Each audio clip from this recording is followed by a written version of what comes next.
The most significant thing that we want to say is that there is this very common belief, and then follow through with experience, that goes like this.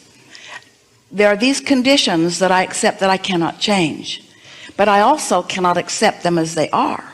So I'm sort of stuck because I can't change them and I can't accept them. And so am I just doomed to feeling bad if I give my attention to them? And we say pretty much, because if you can't change it and you believe you've got to change it in order to feel better, then there's no place for you to go. And it's what we are calling, maybe others are too, it would be a perfect title for it, is very conditional living.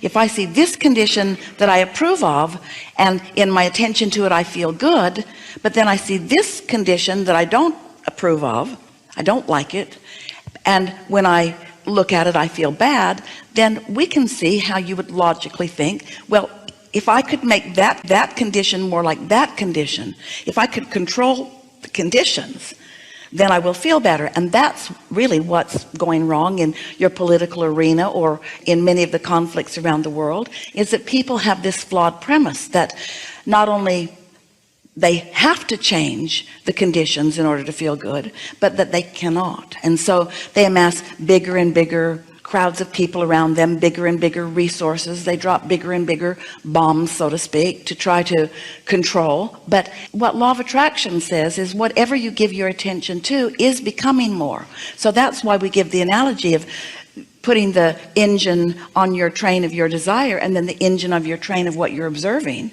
So I want this, but I've got this, but I would prefer this, but I can't have it. I've got this, but I really want this. And so you put yourself in that place of tension, and that is the problem. It's the you not going with your own flow that is the problem, but you blame it on the condition that you can't change. Well, it isn't the condition that you can't change that's the reason for your contradiction of energy. It's your putting the engines on the other end of it that's the reason for your. So we want to say to someone who's got a really bad relation with someone and they want to blame it on her or him, it isn't that person that is the problem, it's your attention to that person. Better said, it's your lack of attention to what you want. It's your attention to what you don't want that is splitting your own energy. So once you get the hang of this a little bit, you could say to the people that are giving you the most pause or the most discomfort, you could say to them, you don't have to change anything for me, because I can give my attention to a lot of other things that feel better. Now, it's more difficult if it's someone you're living with. It's more difficult if it's someone really up close to you. And often, if you're focused upon what you want, even though you've got that, and you're focused on what you want, even though you've got that, you're really focused upon what you want, even though you've got that. The fact that you've got that is really what's causing you to launch so many rockets of what you want. I'd like more freedom. I'd like more ease. I'd like less negative attention on me. I'd like more positive attention. I'd like to feel better. In other words, this is causing your vortex to grow. So you're giving more attention to what you do want. And then you're doing a good job of thinking so much about what you do want and thinking less and less about what you don't want, that you are predominantly a vibrational match to your own vortex. What happens is law of attraction in its harmony causes you to go one way and somebody else to go another way. Sometimes you think that harmony is, I got to round up all the renegades. I got to get everybody that doesn't agree with me. This is what is wrong with politics. Got to get everybody who doesn't agree with me to agree with me. Well, you don't need anybody to agree with you to get what you want. You just have to agree with you. You just have to agree with you. So it's your attention to those who don't agree that is causing you to not agree with you, because your attention isn't upon what you agree to. Your attention is upon what they're not agreeing to, or what you're not agreeing to. You see how it works? Yeah. We think instead of Facebook, you should call it Nosebook.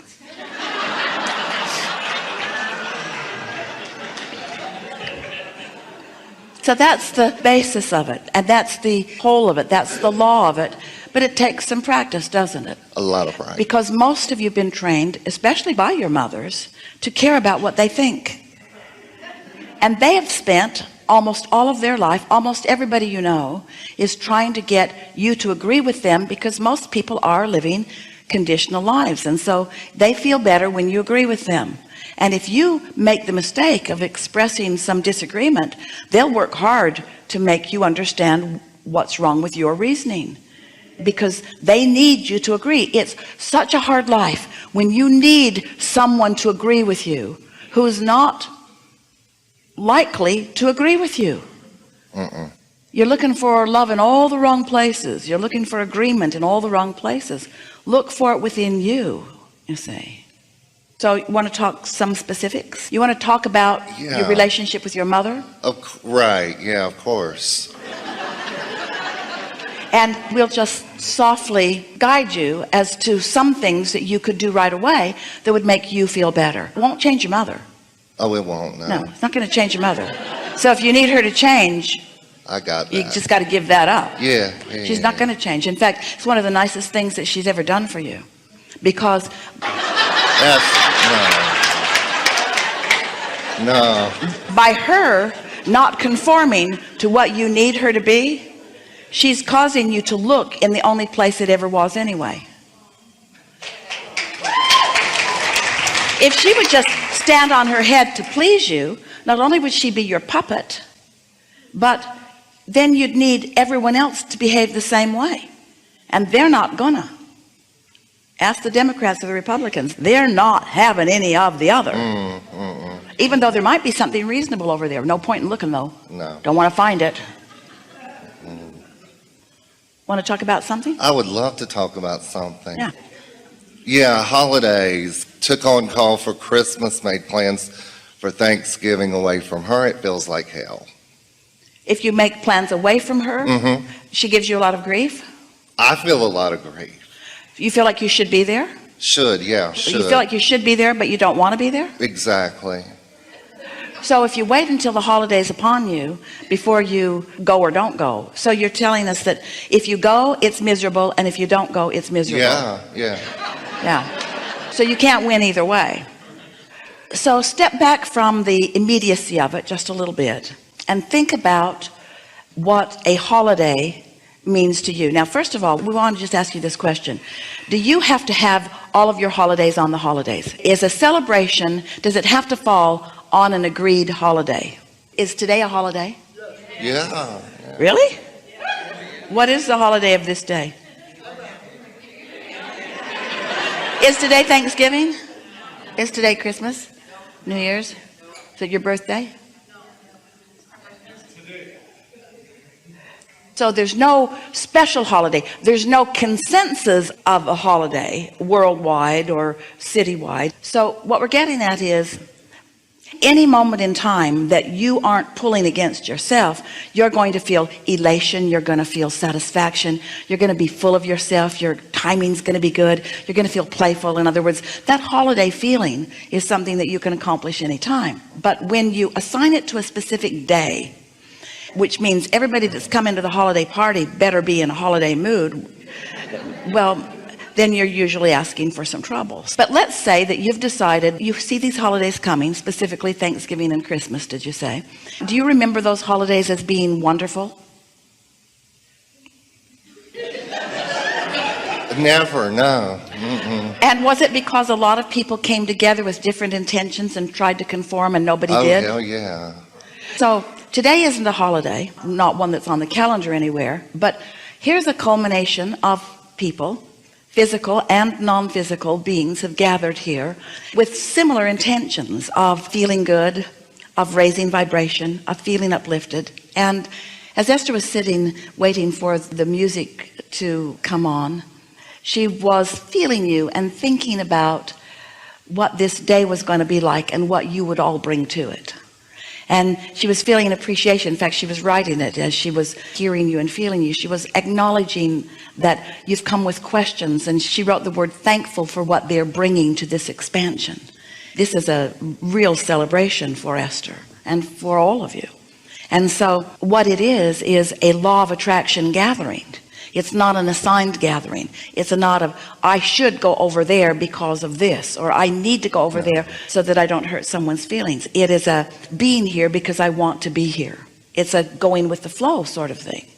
Where with so many holidays, you go out of obligation rather than out of desire. You go out of responsibility. Now, not always. A lot of people are having wonderful holidays. But if it doesn't feel wonderful to you, then we would suggest one of two things. Either don't go. Oh, wait, you're in trouble either way, because if you don't go, you feel bad too.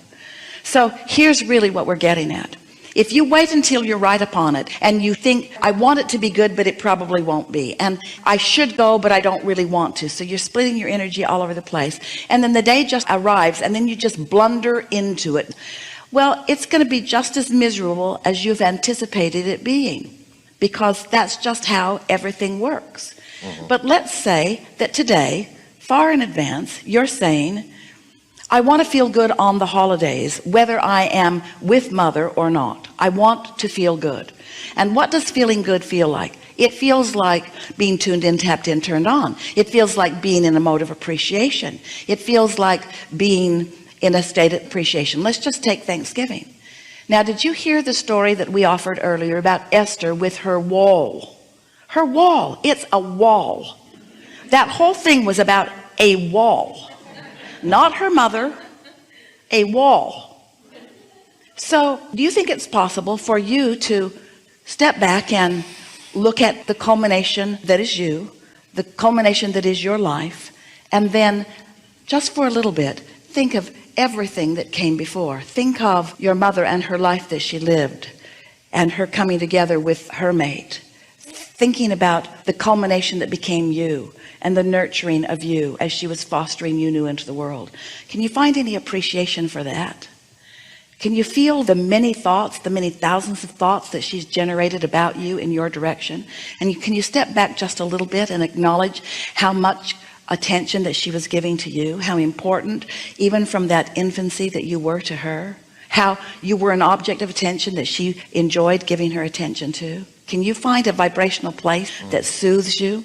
Can you think about all of those meals that she gathered and cooked, all of those times that she wanted to provide something nice for the family, all of that well-intention that she set forth? Can you find some feeling of that? So as you focus upon that, now we're reaching into energy rather than into what is right now, but as you find that, it is our promise to you that you will find resonance with your own inner being, with that high-flying energy of your own inner being. And in doing so, as you think like that today and tomorrow and for a little while, what will happen is those thoughts will turn to more things. Your appreciation will grow if you don't contradict that newfound appreciation in the moments that you're finding it. If you don't say, yeah, but, yeah, she cooked the meal, but they weren't that good, or whatever. So your job, if you want to feel good about Thanksgiving, is to find some vibrational essence of it that you can ride the momentum of. And what will happen is that Thanksgiving day might not ever even come. We're not guiding you toward a manifestation that is changed or different. We're guiding you to a more joyful journey on a thought trail that you apparently can't get off of. If this day is coming and you got to do one thing or another, you've got to find some way to make it feel good for you. And we don't know of any way to make anything feel better for you than to find some little piece of appreciation, even if you have to kind of go far back into the generality of it in order to find it. And then what happens is an idea comes and another idea comes and another idea comes, and it is our promise to you, will find yourself rendezvousing with aspects of your mother that you haven't touched up against in a very long time, because they have not been active in you. You've been facing reality like almost everybody else and not liking the reality that you've been facing. And so you've gathered momentum about a reality that you don't want to face. In fact, two realities about the same thing. Go, oh, that's awful. Don't go, oh, that's awful. So you've got yourself in a place where you cannot win on a subject that you can't stop thinking about it. You can't stop thinking about it. There's turkeys everywhere. You can't stop thinking about it. There's something that's going to remind you of these holidays everywhere you go, because your whole world thinks that you need that day to make yourself happy.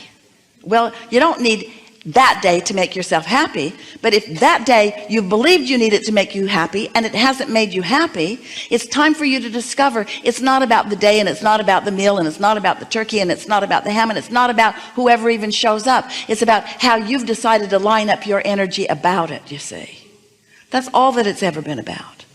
So you want to get to the place where you could go or not go and feel good in either case. But we've been saying for years, make a decision and line up with the decision. Make a decision and line up with it. So right now you could decide, I'm going or I'm not going. Which is it? Flip a coin. I'm not going. Flip a coin. I'm not going. That's not.